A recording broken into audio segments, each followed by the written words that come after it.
और पटना में बीजेपी नेता की हत्या पर आरजेडी नेता तेजस्वी यादव ने नीतीश सरकार पर हमला बोला है। सोशल मीडिया एक्स पर तेजस्वी यादव ने लिखा है, बिहार में सत्ता संरक्षण में अपराध फल फूल रहा है। अपराधी जब चाहे जहां चाहे किसी को भी गोली मारकर भाग जाते हैं। वीडियो में बीजेपी नेता को गोली मारकर भागते अपराधी एनडीए के करता धरता बढ़ते बेलगाम अपराध से बेखबर हैं। इधर उधर में मस्त व्यस्त और पस्त सीएम से बिहार बिल्कुल भी नहीं संभल रहा है।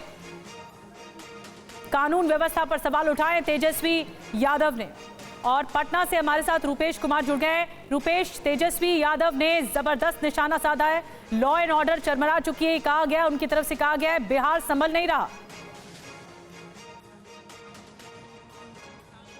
देखिए, तेजस्वी यादव कोई आज सवाल नहीं उठा रहे हैं। पिछले 2 महीने से तेजस्वी यादव हर रोज होने वाले अपराध का आंकड़ा पेश करते हैं और आंकड़ा 1, 2, 3, 4 करके एक दिन में 36 अपराध के आंकड़ों को वो सोशल मीडिया पर डालते हैं। उनकी पार्टी नीतीश कुमार का इस्तीफा मांग रही है, यानी बिहार के मुख्यमंत्री का इस्तीफा मांग रही है। लेकिन आज अगर देखें तो सिवान में एक महिला की गोली मारकर हत्या कर दी गई, आरा में 2 व्यक्तियों को गोली मारी गई, एक की मौत हो गई, पटना में एक की हत्या कर दी गई। और तेजस्वी यादव कह रहे हैं कि इधर उधर सरकार मस्त है, अपराधी जो है मस्त हैं, सरकार जो है पस्त है। उनकी पार्टी के यानी कि आरजेडी के प्रवक्ता मृत्युंजय तिवारी जी हैं। तिवारी जी, हर रोज़ आंकड़े जारी हो रहे हैं और तेजस्वी यादव कह रहे हैं कि हमारी सरकार को लोग जंगल राज कहते थे, ये तो महाजंगल राज है। देखिए, ये महाजंगल राज, महा अपराधी राज कायम हो गया है। बिहार में अपराधियों का बहार है। डबल इंजन की एनडीए सरकार है।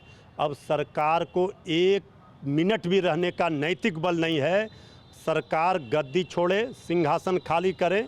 जिस तरह से बिहार अपराधियों के तांडव से करा रहा है, जब सत्ताधारी दल के नेता सुरक्षित नहीं है बिहार में, तो आम लोग तो भगवान भरोसे हैं।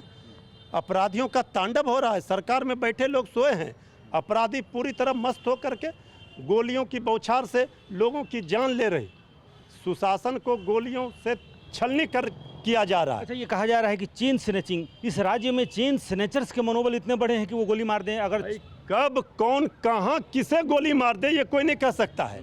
जब पटना सिटी में 1 महीने के अंदर ये दूसरे बीजेपी नेता की हत्या हुई है, और जब भला बताइए सत्ताधारी दल के नेता की जब हत्या हो रही है तो आम लोग तो भगवान भरोसे हैं। अगर चेन स्नैचर्स ही हैं तो विधायक आवास के सामने एक विधायक की पत्नी का चेन स्नैचिंग हो गया। हम तो कह रहे हैं कि लगातार आप देखिए, पॉस एरिया में राजधानी सरकार के नाक के नीचे पटना सिटी 2 किलोमीटर होगा जहां मुख्यमंत्री सचिवालय है, वहां का ये हाल है।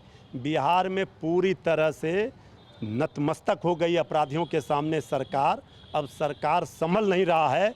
अब 1 मिनट भी इनको नैतिक बल नहीं है सरकार में रहने का। सीधे गद्दी छोड़ें, सरकार को इस्तीफा देना चाहिए। मुख्यमंत्री ने अभी बैठक की थी, लॉ एंड ऑर्डर पर एक विशेष बैठक की थी। सभी वरीय अधिकारी जुड़े थे, सभी जिलों के जो एसपी हैं वो जुड़े थे, और उसके बाद से डीजीपी को बदल दिया गया। इस डीजीपी को के ऊपर भी लगातार निशाने पर थे। तेजस्वी यादव कह रहे थे कि डीजीपी की चल नहीं रही है, मुख्यमंत्री उनकी सुन नहीं रहे हैं। ट्रांसफर और पोस्टिंग जो है उसमें डीजीपी की नहीं चल रही है, जो थानेदारों से लेकर के और जो एसपी का ट्रांसफर हो रहा है। उसके बाद से डीजीपी चले गए केंद्रीय प्रतिनियुक्ति पर, दूसरे डीजीपी आए और डीजीपी ने आते ही कहा कि हम अपराधियों को अपनी वर्दी का जो हनक है वो दिखाएंगे। लेकिन वर्दी की हनक दिखे उसके पहले अपराधियों की हनक इतनी सवार हो गई है कि चेन स्नैचर्स के मनोबल, अगर ये मान भी लें, हालांकि पुलिस जो है वो ये कह रही है कि जब पोस्टमार्टम हुआ तो उनके गले में चेन मौजूद था, लेकिन सीसीटीवी के अनुसार अगर ये मान लें कि चेन स्नैचर्स ही थे तो ये समझिए कि विधायक आवास के सामने विधायक की पत्नी की चेन खींच ली जाती है। और चेन स्नैचर्स के मनोबल इतने बड़े हैं कि वो चेन स्नैचिंग में अगर वो असफल होते हैं, और ये सब दिन दहाड़े होता है। रुपेश, बहुत ज्यादा चौंकाती है घटना। आरजेडी बार बार सवाल पूछ रही है सरकार से कि आम लोग तो छोड़ दीजिए, सत्ताधारी दल के नेता तक सुरक्षित नहीं है, तो फिर कहां जा रहा है बिहार? बिहार संभल नहीं रहा है नीतीश कुमार से, ये निशाना साधा जा रहा है विपक्ष की ओर से। बहुत बहुत धन्यवाद रुपेश आपका इस घटना के बारे में जानकारी देने के लिए।